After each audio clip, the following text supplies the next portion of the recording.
Olá, meus irmãos, tudo bem? A paz do Senhor. Se você não é inscrito no nosso canal, já se inscreva, já vai deixando o seu like, compartilhe e comente aqui aquilo que você entendeu ou não entendeu do nosso conteúdo.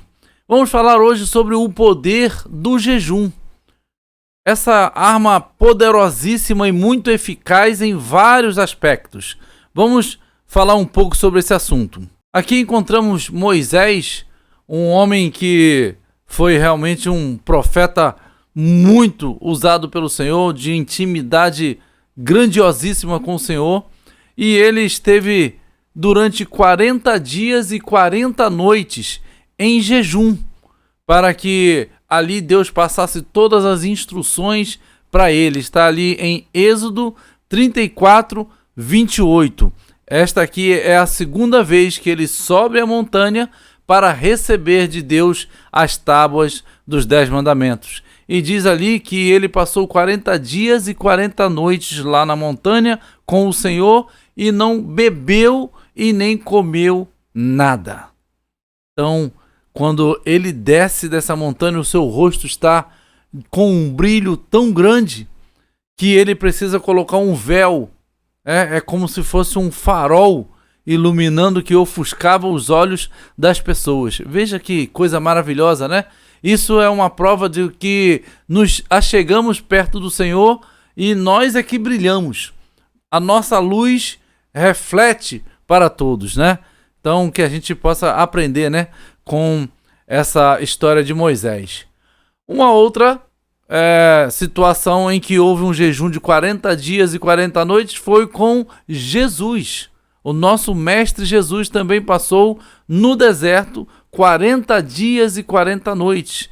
E é interessante que ali ao final vai dizer assim: depois teve fome. Ali não sabemos diretamente, a Bíblia não relata se Jesus bebeu água ou não. Só diz que ele teve fome após os 40 dias e 40 noites. Jesus, o próprio Deus, esteve ali fazendo, um jejum, se preparando para o seu ministério. Então, isso é um apontamento para que nós, meros mortais, também devamos fazer dessa forma. Porque se o próprio Deus, quando esteve aqui, ele se preparou em oração, em jejum, nós muito mais, Agora chegamos a um ponto interessante e não muito agradável, Porque o povo jejuava perante o Senhor várias vezes, porém mantinha-se em desobediência corriqueira perante o Senhor. Então, Deus está falando ali através do profeta Isaías no capítulo 58, versículos 3, 4 e 7 o seguinte: e aqui Deus está repetindo as palavras do povo e respondendo a essas palavras. Então ele diz assim: vocês dizem, por que jejuamos nós e tu não atentas para isso? Por que afligimos as nossas almas e tu não o sabes? Aí o próprio Deus vai responder a essa indagação que eles fazem. Eis que no dia em que jejuais, achais o vosso próprio contentamento e requereis todo o vosso trabalho. O que é isso? Está jejuando para satisfazer a si mesmo e após isso vai requerer de Deus esse sacrifício. É como se estivesse fazendo o seguinte: eu te paguei com o jejum, agora você tem que me obedecer. Você tem que fazer a minha vontade, porque eu fiz o sacrifício, eu paguei por isso, eu fiz o jejum. Aí Deus está dizendo: e aí vocês fazem isso para o seu próprio contentamento, ainda requer o trabalho disso, requer de mim isso ainda, vem me cobrar. E aí ele diz: eis que para contendas e debates jejuais, e para ferirdes com punho iníquo. Não jejueis como hoje, para fazer ouvir a vossa voz no alto. Não jejuem assim, para poder aparecer, para que as pessoas fiquem sabendo que vocês estão jejuando. Já desde aquela época lá de Isaías, Deus já falava isso, e falou através de Jesus, quase 700 anos depois também. E ali ele diz: porventura não é também que repartas o pão com o faminto e recolhas em casa os pobres abandonados, e quando vires o nu, o cubras, e não te escondas da tua carne? Não é isso que eu quero? O jejum, aqui Deus está dizendo que tem que vir acompanhado com obras, obras de misericórdia, obras para com o próximo. Está em constante oração para que o Espírito nos quebrante e que a gente tenha essas atitudes. Então é jejum, oração e ação para com o próximo. É isso que Deus está falando aqui. E nós vamos ver mais para frente que esse contexto também Jesus usa. E ali em Zacarias, já um outro tempo, também a mesma situação se repete. E diz ali no capítulo 7, do 5 e também o versículo 9. Fala a todo o povo desta terra e aos sacerdotes, dizendo: quando jejuastes e pranteastes, no 5º e no 7º mês, durante estes 70 anos, porventura foi mesmo para mim que jejuastes? Deus está fazendo a pergunta. Foi para mim mesmo ou foi para vocês? Foi para vocês terem ali uma satisfação própria? Né? Deus não está falando no sentido de que quando a gente jejua para obter de Deus uma bênção, obter de Deus uma misericórdia, obter de Deus um livramento. Não é nesse sentido. Ele está falando aqui porque é um povo obstinado, mas continua ali no seu ritual, ritualisticamente falando, fazendo os seus jejuns e dando os seus dízimos e oferta, até do cominho, né? Como diz lá, aquela semente tão pequenininha, porém não acrescentava o amor. É essa a grande indagação do Senhor aqui também. E ali o versículo 9 diz: assim falou o Senhor dos Exércitos, dizendo: executai juízo verdadeiro. Essa é a atitude que tem que ser acompanhada pelo jejum. E aí ele continua: mostrai piedade e misericórdia, cada um para com o seu irmão. É essa a atitude que tem que ser acompanhada para que um jejum possa ser aceito. É isso que Deus está falando. Então está dizendo ali em Lucas 18, 12, já no momento em que Jesus estava no seu ministério. Ali o contexto é que chegou o publicano e chegou um fariseu diante do Senhor. E o fariseu começou a dizer: jejuo 2 vezes na semana e dou o dízimo de tudo quanto possuo.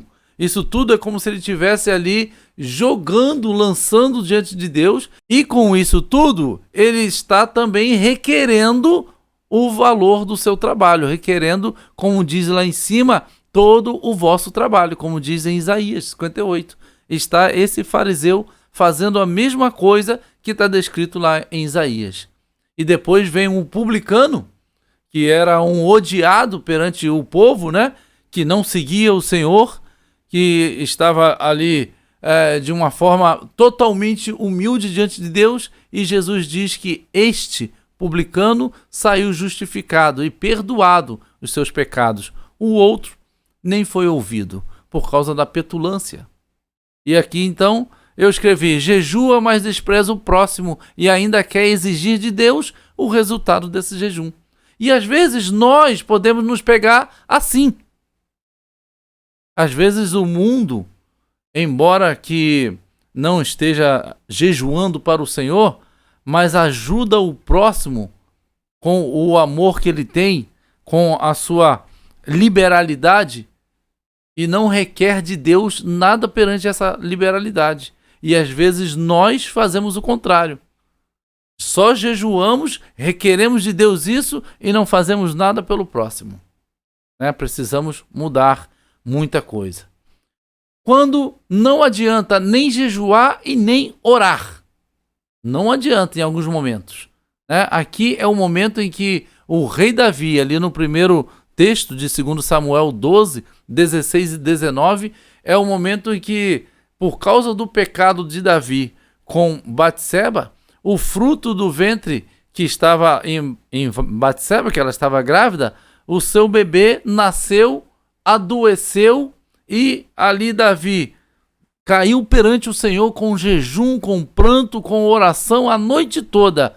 mas o bebê morreu. Deus colheu essa criança. Então ali Deus estava dando uma lição a Davi, porque Davi recebeu demais de Deus e ele não tinha o direito de fazer o que fez, que ele acabou traindo o seu fiel companheiro, né, Urias, tomou a sua mulher e depois ainda quis enganá-lo, passar com que o filho fosse dele e depois ainda mandou assassiná-lo, colocar na frente de batalha para morrer. Então ali Deus não suportou essa atitude de Davi, porque Deus tinha dado muito a Davi. E aqui é o momento em que Davi ouve um não do Senhor. Não, eu não vou te ouvir. Não adianta jejum, não adianta pranto, não adianta oração. Então esse é um momento que precisamos pensar. O outro momento é 1 João 5,16, que no final está dizendo ali, há pecado para a morte, e por esse não digo que ore. Pecado de blasfêmia é um deles, né? Pecado para a morte. Então não adianta nem orar por aquele que blasfema. Jeremias 11, versículo 14, diz: Tu, pois, não ores por este povo, nem levantes por ele clamor nem oração, porque não os ouvirei, no tempo em que eles clamarem a mim, por causa do seu mal. O mal do povo fez com que Deus fechasse os seus ouvidos para ouvir a oração até do próprio Jeremias em favor do povo. E no capítulo 14, versículo 12 diz: Quando jejuarem, não ouvirei o seu clamor. Aqui seria um jejum de humilhação, de pranto, né? Um jejum de pedir ajuda ao Senhor. E Deus está dizendo: não ouvirei o seu clamor. E quando oferecerem holocaustos e ofertas de alimentos, não agradarei deles. Antes eu os consumirei pela espada, pela fome e pela peste.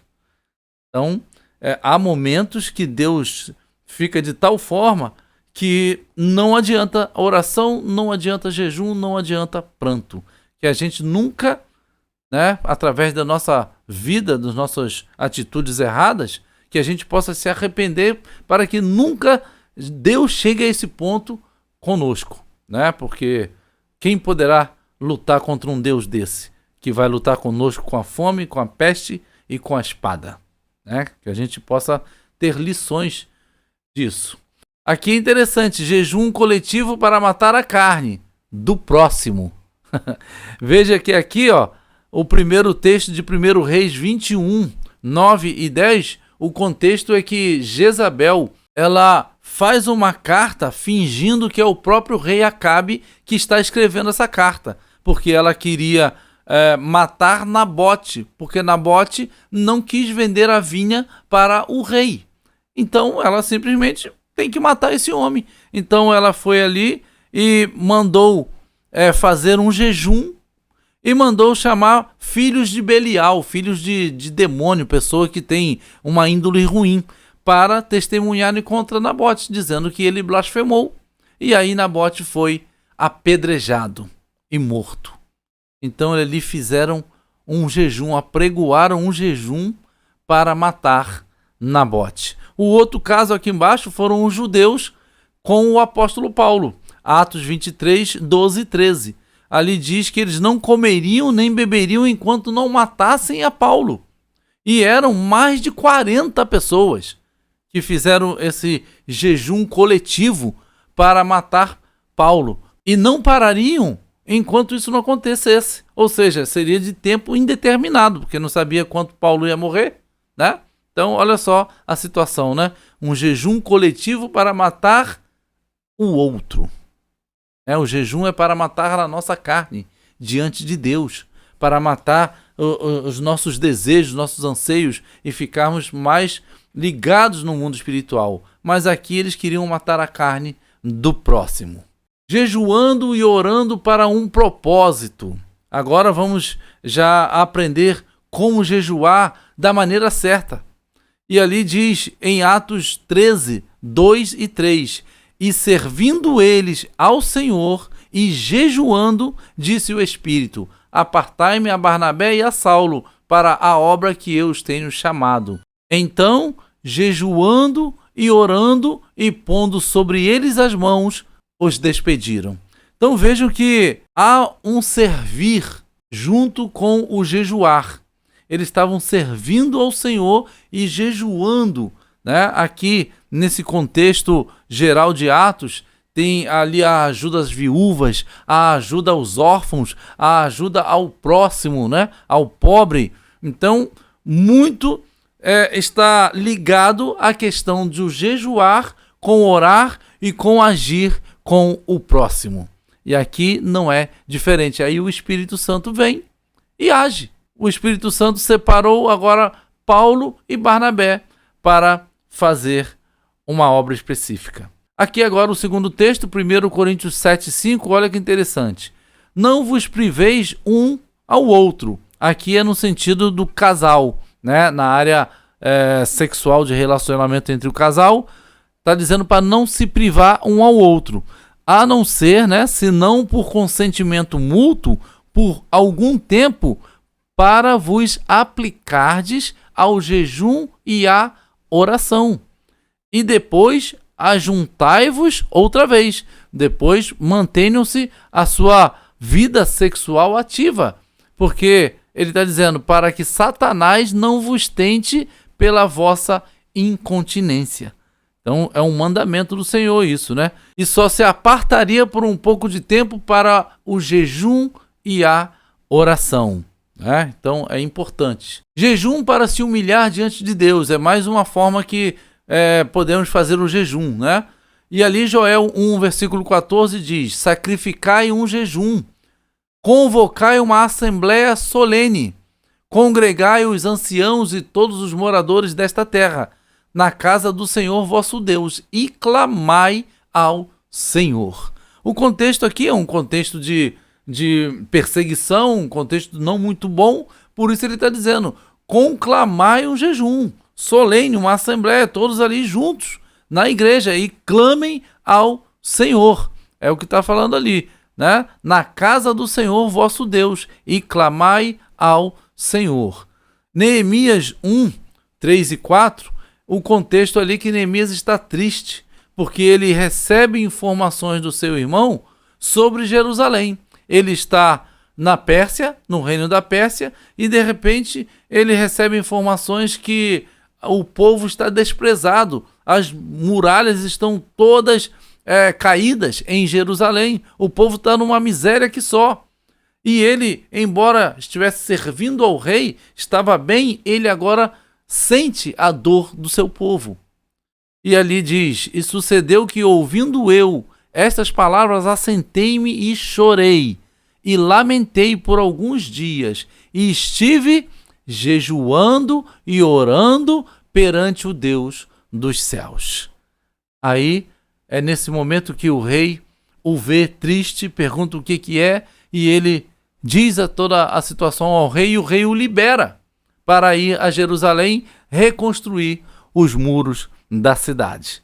Então veja que Deus se move quando a gente se move pelo outro, né? Deus move todas as coisas a nosso favor. Aqui Esdras capítulo 8, versículos 21 e 23, também ele está apregoando um jejum a todos, ali junto ao rio Ava, para nos humilharmos diante da face do Senhor. E o versículo 23 vai dizer: nós, pois, jejuamos e pedimos isto ao nosso Deus, e moveu-se pelas nossas orações. Deus se move pelas nossas orações, quando também nos entregamos com jejum e também com o nosso coração dado à ajuda do nosso irmão que está ao nosso lado precisando. Porque não adianta jejuarmos, não adianta ficarmos 10 dias, 15 dias, sei lá quanto tempo, né, jejuando e não querer saber do próximo. É como dizer para o outro: Deus te abençoe, e não dá nada para ele que está com fome. É o mesmo contexto. O jejum que é aceito. Agora vamos ver aqui o conceito de jejum que Jesus coloca, que é igual ao conceito que está lá em Isaías 58, que o próprio Deus está falando com o profeta Isaías, né? Então ali está dizendo assim: mas quando tu deres esmola, ou seja, Jesus está dizendo: eu sei que vocês vão dar esmola, eu sei que vocês darão esmola. Eu não estou dizendo se vocês derem esmola, eu estou dizendo quando vocês derem esmola, porque Jesus está ali prevendo que eles farão isso, né? E ele também usa aqui embaixo, quando orares. Então Jesus está também entendendo que eles oram, que eles dão esmola, que eles oram. E aqui abaixo tem uma coisa interessante quando é o perdão. No perdão Jesus fala, se perdoardes. E embaixo ele diz, se porém não perdoardes. E logo abaixo ele vem com quando jejuares. Então tem 3 quando ali, que é o que Jesus prevê que nós realmente vamos fazer, porque é o natural daquele que serve ao Senhor, que é dar esmola, ajudar o pobre, orar e jejuar. Jesus não está falando se você vai fazer isso, ele está falando quando você fizer isso. Aí ele dá ali a dica de como deve ser feito, né? Agora, ali entre isso tudo, tem ali o se. Tem 2 se ali. Se você perdoar. Por que Jesus não falou quando você perdoar? Porque o perdão, ele também é uma escolha. É uma escolha que você deve fazer. É uma atitude que você deve ter mediante aquilo que você decide fazer. Você decide perdoar. Você não tem aqui um sentimento, você não tem que ter, melhor dizendo, um sentimento para perdoar. É um mandamento. Mas cabe a nós fazermos ou não. Então ele está dizendo, se perdoardes aos homens as suas ofensas, também vosso Pai Celestial vos perdoará a vós. Se, porém, não perdoardes aos homens as suas ofensas, também vosso Pai não vos perdoará as vossas ofensas. Veja que seriedade que está aqui o perdão sendo colocado no mesmo contexto de dar esmola, no mesmo contexto de orar, no mesmo contexto de jejuar. E às vezes, nesses 5 pontos, nós apenas nos pegamos a 2, orar e jejuar. Às vezes não ligamos muito para dar esmola. Às vezes não passamos muita atenção na questão do perdão, de liberar perdão, de pedir perdão. Às vezes nós ficamos agarrados tanto tempo com a nossa razão e não perdoamos a pessoa. E isso não é para libertar a pessoa. Primeiro liberta a si mesmo, liberta você que liberou o perdão. Porque quando você não libera o perdão, você está se enchendo de coisas ruins, de sentimentos ruins, de trevas. E à medida que o nosso coração está com 10% de trevas, ele tem 90% do Espírito Santo, né? Digamos assim, nos nossos erros, o Espírito Santo ainda tem maioria ali dentro de nós, mas à medida que nós não vamos perdoando, não liberamos o perdão, não pedimos perdão, esse percentual vai aumentando.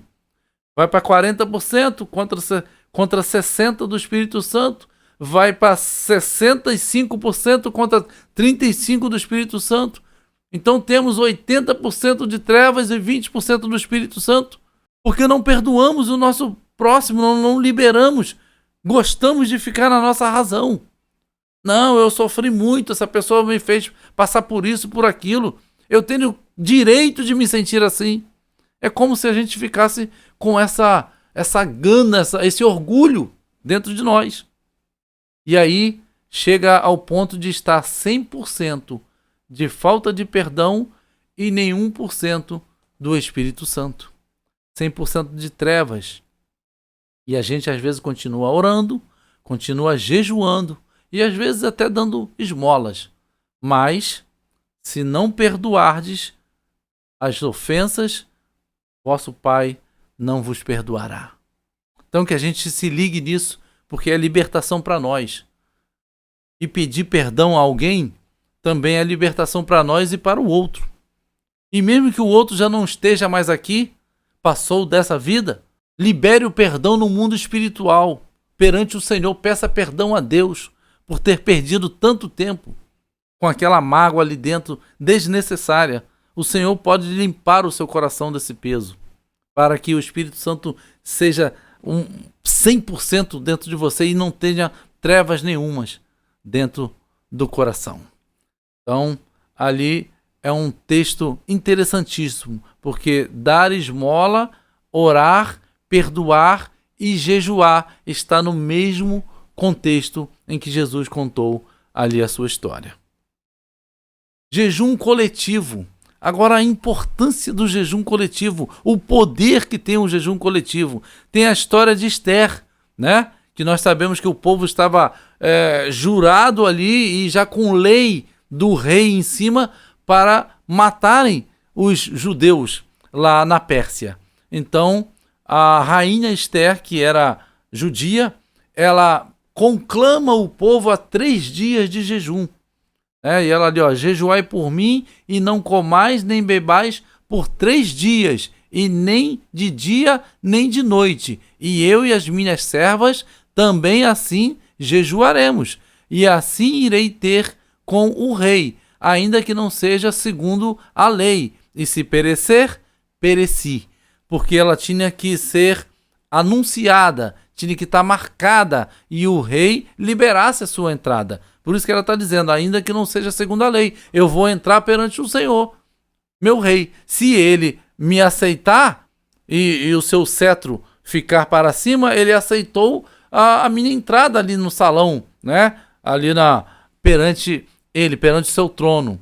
Mas se ele não aceitar e virar o seu cetro para baixo, os soldados arrancarão minha cabeça. Então, se morrer, morri. É isso que ela está dizendo aqui. Mas ela conclamou um jejum coletivo e Deus mudou toda a situação.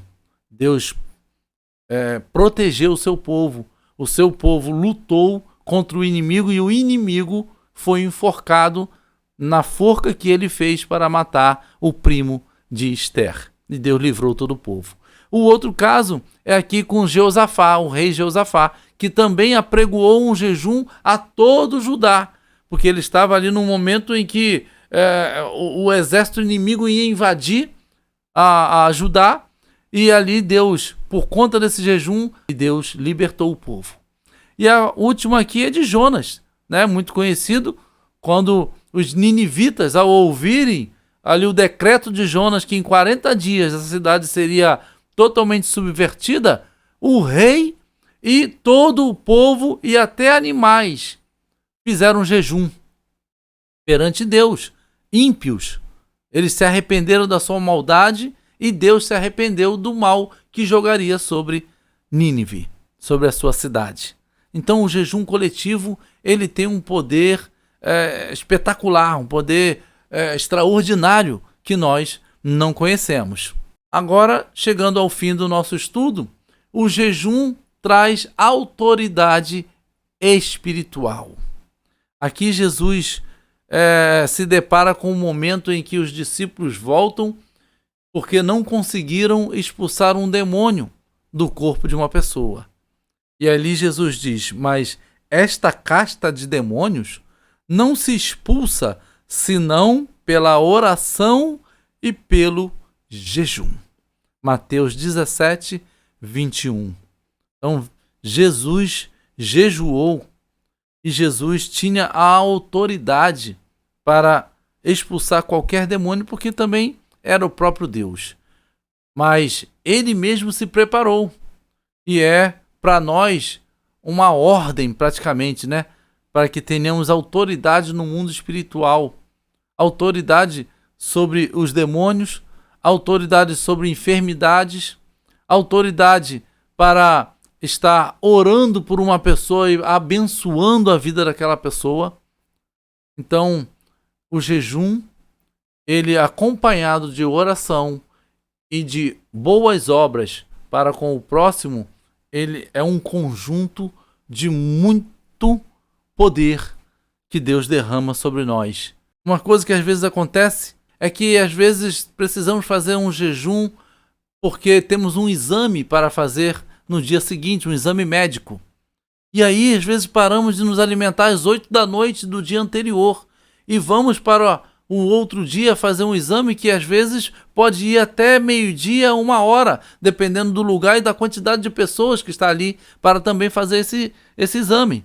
Então você fica sem almoçar, sem tomar café, sem nada, e não tem dor de cabeça, não tem enjoo, não tem nada daquilo, porque você quer fazer aquele exame para saber se você está com algum problema de saúde ou não.